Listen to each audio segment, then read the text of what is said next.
जैसे कि आप जानते हैं 1980 में भारतीय समाज में, भारतीय परिवार में टेलीविज़न का आगमन हुआ और 1990 तक भारतीय टेलीविज़न पर आने वाले सभी कार्यक्रमों में आदर्शवाद का प्रभाव रहा। 1990 के बाद जब इस माध्यम पर कुछ बुरे लोगों की नज़र पड़ी तो उनको समझ में आया कि ये माध्यम कितना विशाल है, कितना प्रभावी है। तो वहाँ से शुरुआत की कुछ फैमिली ड्रामास की, कुछ क्राइम सीन्स के सीरियल्स की, जो टेलीविज़न पर लगातार प्रसारित होते रहे।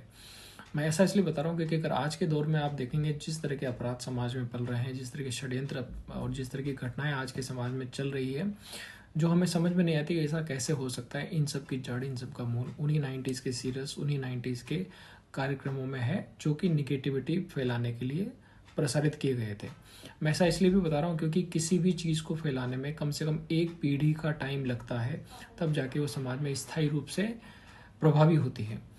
जो पीढ़ी उस समय बड़ी हो रही थी, जो पीढ़ी उस समय जन्म ले रही थी, क्योंकि उनके लिए वो शुरुआत थी, उनके लिए कुछ नया था, तो उन्होंने वहीं से अपने समाज को, अपने जीवन की शुरुआत को समझा और उनके द्वारा किए गए इस तरह के कृत्यों को उन्होंने जस्टिफाई किया कि ऐसा ही शायद होता है। इसलिए उनको समझाना, उसको बताना बहुत मुश्किल है कि उस 90s के दौर के पहले का समाज कैसा था, परिवार कैसा था। ये हमारे लिए बहुत बड़ा चैलेंज है। संभलिए, समझिए, अपने बच्चों को संभालिए, अपनी पीढ़ी को संभालिए, अपने आसपास के माहौल को देखिए।